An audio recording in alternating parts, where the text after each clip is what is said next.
Good Lord, it would take forever. Okay. Where was I at? Okay, so that's that. Which is interesting because it semi-relates to this in a way. All right. How we doing? Was that okay with that question there? A little trip down memory lane. I'm glad that a lot of you guys just were able to tell me what the hell that was pretty quickly. Okay.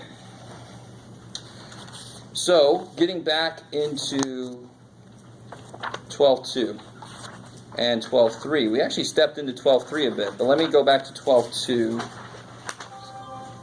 Yes.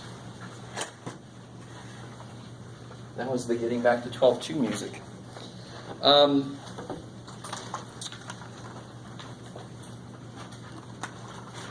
The main idea in 12.2 was functions that look like this.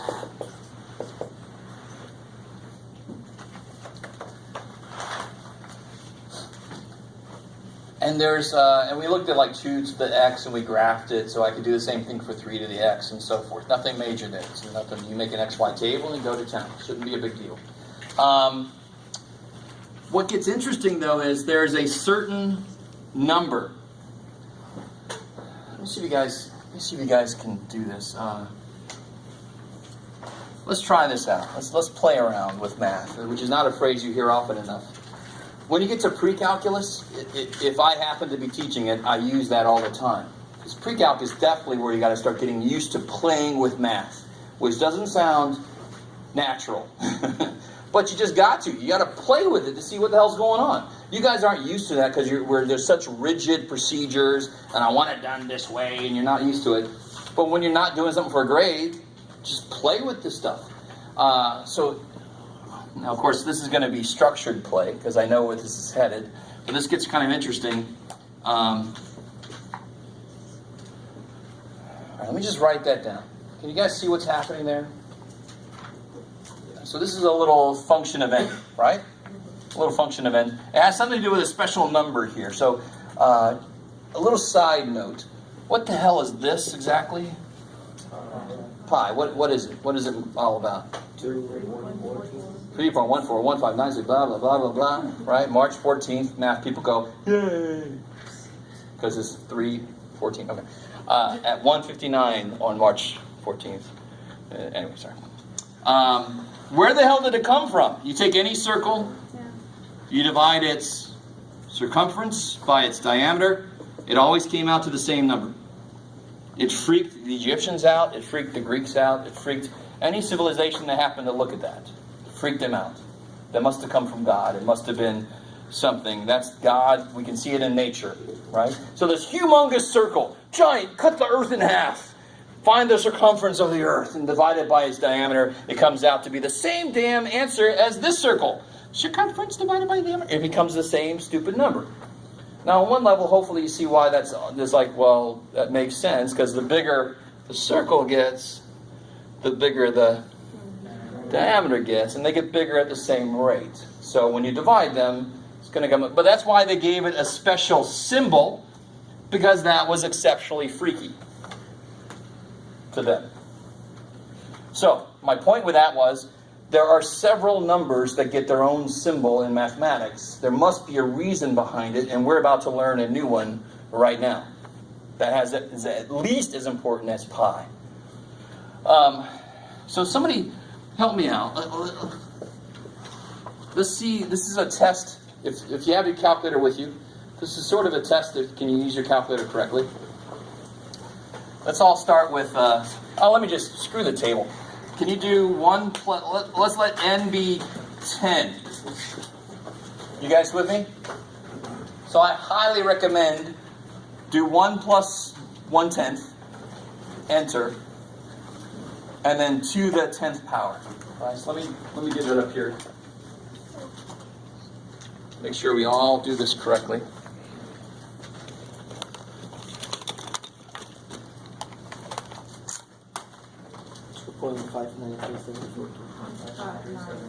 Sounds about right.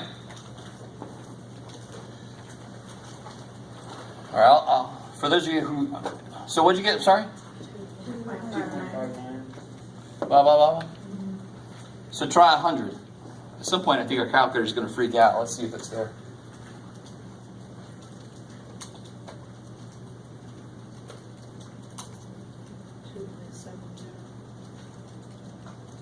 good. Didn't freak out yet. All right. Oh, there it is.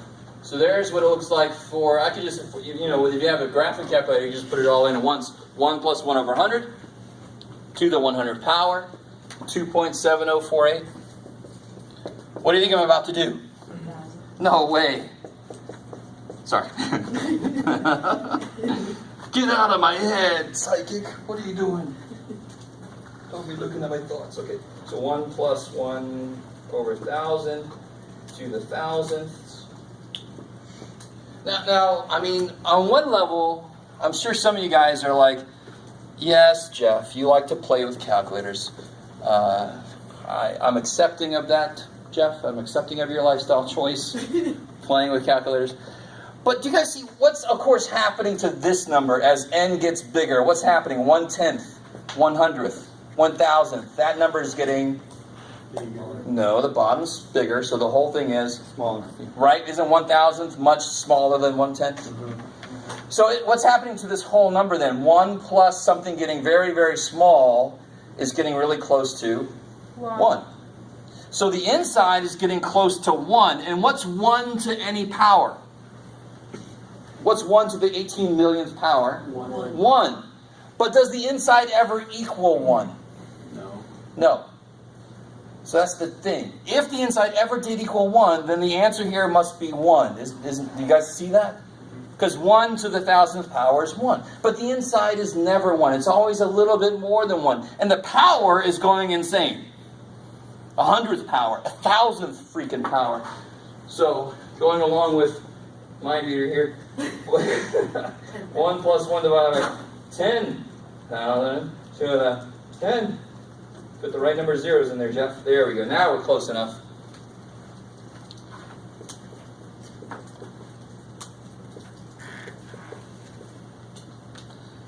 .7181.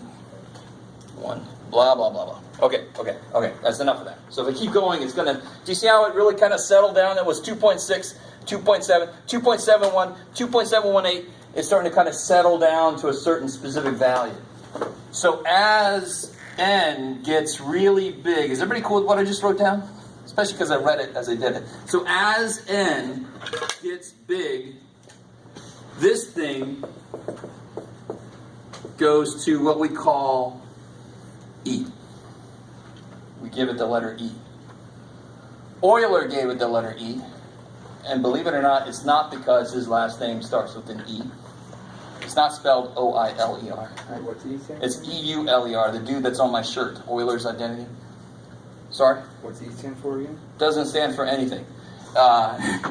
It was the next letter in line when he was studying. He gave something, he said something was A, something was B, something was A. So the next one is E. He called this one the letter E. And that's the one that actually is the most useful. Right?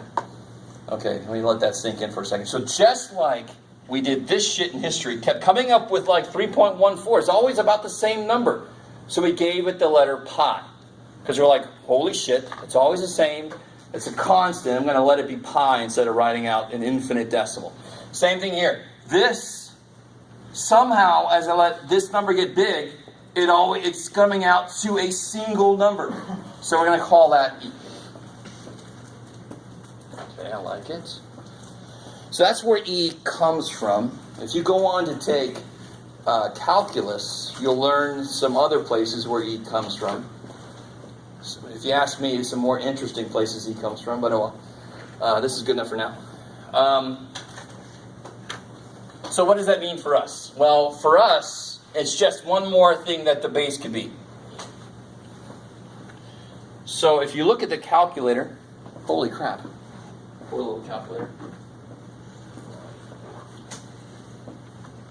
If you look at the calculator, see there? E. So if I chose that, second E to the first power, so this is the value of E then, right? E to the first power is E. But look what the calculator says. See how close we got at 10,000? So if I went to 100,000, a million, 18 billion, I would get closer and closer to that number. That's the value when n gets as big as it can be. That's what the value is. All right. Everything I just said related to that 1 plus 1 over n thing is nothing you're responsible for. But I don't give a shit. Was it a little bit interesting anyway? Anyway, even if it wasn't, I don't care. So E is somewhere between 2 and 3. That's one quick way to say it, right? And I can't remember, I'm pretty sure I made the stupid joke about this is used to model population growth. Maybe I didn't yet. That wasn't the stupid joke, by the way, yet. Stupid joke is throw a couple rabbits in a room with some food, and what happens a few weeks later? Babies, weigh some more babies, more babies, more babies. Oh my God, holy shit. Right? Sort of like Star Trek and Tribbles. No? Tribbles? No? Okay. Trouble with Tribbles? So this is exponential growth. What happens to be the most useful number for modeling population growth is E. So we'll see some of that when we get to the applications of this. Right? So if I want to model the growth of the population of the United States, it might be something like e to the 0.012x. And this number would be related to how quickly the population is growing. But when I use the letter E as a base, then I can see that. If I use any other letter as the base, I can't see that. So E somehow is useful, and it has something to do with where it comes from. That's growing and settling on a certain number. All right, so what are you responsible for? Not much. I just want to let you know where E comes from. It's going to show up every now and again like pi does. You have an E button on your calculator. You with me? The other thing is, let me see if you guys remember this. What does this mean? How do you say it first? Let's start there. How do you say that? Log base 7 of x. So log base 7 of x. So 7 is the base. So the question is, what? So what's the answer to this? 7. 2. 2. Good catch. I already have something that represents 49 divided by 7. Right? Let's not screw with that. We like the division symbol. In fact, there's already another way to write it. Like that. So let's not come up with a new way to write division. This must mean something different than division. So don't ever divide. You think, how many 7s does it take to make 49? 2. Or 7, or look at this. How can I rewrite this in exponential form? This is logarithmic form. How do I know? It's got a log in it. And if I want to write exponential form, it's going to have an exponent in it. So it'd be 7 squared equals 49. These are equivalent statements. The same way that these are equivalent statements,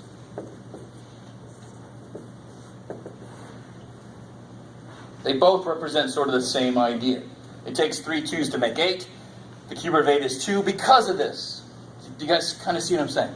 So this is like root form, and this is power form in a way. This is log form, exponential form. So write this in exponential form. Don't say anything out loud. That's what the word write means.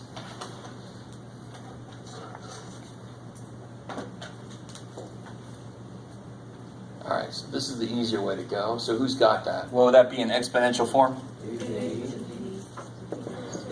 Beautiful. Because what's the answer to a log? Always. It is a power. What power? It's the power of voodoo. Who do you know? It's the power that A needs to become the inside, right? That's why this was 2, because 7 needs it to become 49. 7 squared is 49. Okay, cool. That's one skill you got to have, able to go between these two representations. I like it. You guys are tolerating this, good. Some of you guys got a face, I'm tolerating this right now. Good job. Okay. And then what else did we do? We investigated this a little bit further. So who remembers what something like this might be? Bless you.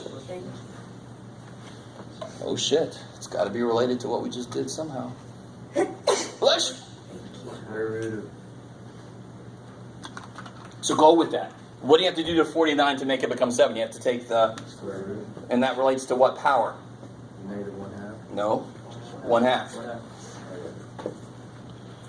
What you're thinking about is, what if I have this now? That would be, how do I make this a 1/2 power? How do I flip it? Make the power negative. So that'll be negative 1/2. So what are you always thinking? How do you break a problem like this down? What do I need to raise this to make it become this? Well, if there's a 1/, take that out. Whatever answer you get for that, you're going to put a negative on it. You guys get that? That's how you can do that. If there's a 1/, something, do this. Okay, that would be 1/2. How do I flip it? Put a negative on it. And if you flip it, you got to put a negative on it. There's some kind of a Beyonce song in there. Yes. What about the top? What about it? How do we do that one again? How did you get 1/2? Oh, what do I do to 49 to make it become 7? I take the square root of it. And what's the square root? A 1/2 power.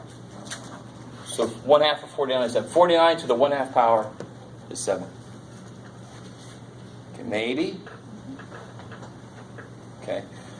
You would not be able to do logarithms at all if you didn't understand the question this is asking.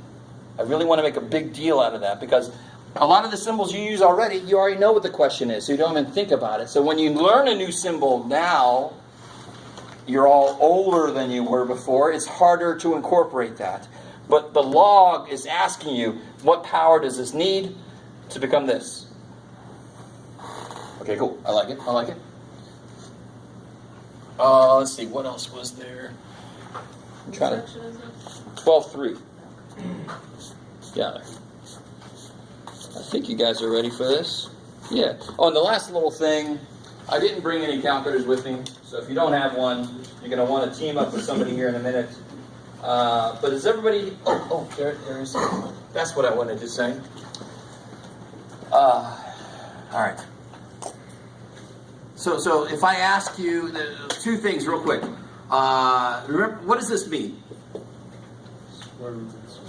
So what's missing that we know is there? A 2. Square root, right? So there's a 2 missing. Why don't we write it? Because it's the most used root. So we're just not going to write it. We're going to save time and not write the 2. Are you guys with me? Every other root has got to tell me which root it is, and hopefully you can read what root it is, right? So now I know it's a cube root, so forth. But if there's nothing there, I know it's a square root. So if you see a log, I love it. What a great name they picked. If you see a log laying there, don't turn it over, it might be a snake. If you see a log sitting there like this, what's missing? 10. I like it. So some of you guys already know. The base is missing, but it's understood to be base 10. I don't know why 10 would be the most used. Maybe because our number system is based on 10, right? So the Richter scale is based on log base 10. Decibels, you guys ever heard of decibels? They're based on log base 10. Because our number system is based on 10.